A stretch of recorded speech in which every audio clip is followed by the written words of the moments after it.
Guys, আসসালামু আলাইকুম। Welcome to my another blog.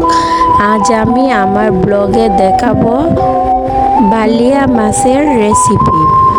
আজ আমি বালিয়া মাছ রান্না করব আর আপনাদের সাথে সেই রেসিপি শেয়ার করব। সো আপনারা আমার সাথে থাকেন, লেটস গো।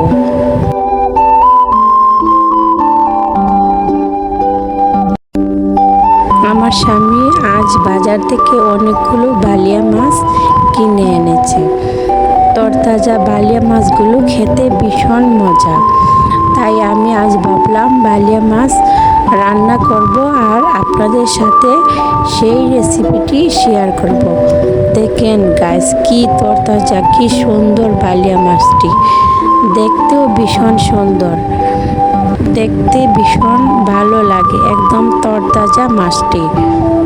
আজ আমি এই সুন্দর সুন্দর মাছগুলো রান্না করব আর আপনাদের সাথে শেয়ার করব। কিছু বালিয়া মাছ নিয়ে নিলাম আর তার সাথে নিয়ে নিলাম টমেটো। প্রথমে চুলায় একটি পাতিল বসিয়ে দেব। পাতিলে পরিমাণ মতো তেল ঢেলে দেব। তারপর চুলা অন করে দিলাম। চুলার ভোল্টেজ কমিয়ে 14তে দিয়ে দিলাম। তারপর তেল গরম হয়ে এলে দিয়ে দেব পেঁয়াজ কুচি। পেঁয়াজ কুচিগুলো সুন্দর করে নেড়ে চেড়ে এভাবে একটু হালকা হালকা লালচে করে নেব। তারপর দিয়ে দেব টমেটোগুলো দিয়ে ভালো করে নেড়ে চেড়ে একটু দিয়ে দেব লবণ, 1 চামচ লবণ। তারপর পেঁয়াজ, টমেটো, লবণ দিয়ে ভালো করে কষিয়ে নেব। তারপর দিয়ে দেব হাফ কাপ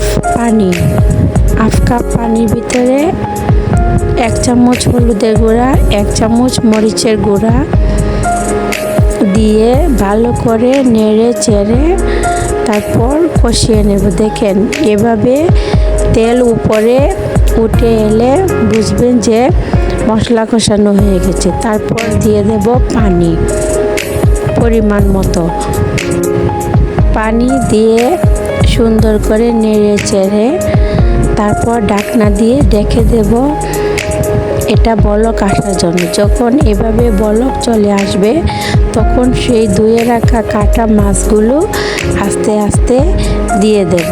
তারপর দিয়ে দেব কিছু কাঁচামরিচ দিয়ে সুন্দর করে হালকা করে একটি নাড়া দিয়ে দেব। তারপর ঢাকনা দিয়ে দেব মাছ সিদ্ধ হওয়ার জন্য। তারপর দেখবেন এভাবে একটু কষে এলে দিয়ে দেব ধনিয়া পাতা। তারপর কিছুক্ষণ পর দেখবেন এভাবে হয়ে গেছে। তখন ঝোলগুলো শুকনো শুকনো হয়ে গেছে, তখন নামিয়ে নেবেন।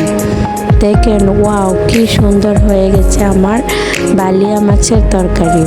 এটা খেতে যেমন মজা তেমন দেখতেও অনেক সুন্দর। আমার রেসিপিটি যদি ভালো লাগে তবে অবশ্যই আমার চ্যানেলটি সাবস্ক্রাইব করবেন, আমার পাশে থাকবেন, আমাকে নতুন নতুন ভিডিও করার জন্য উৎসাহ করবেন।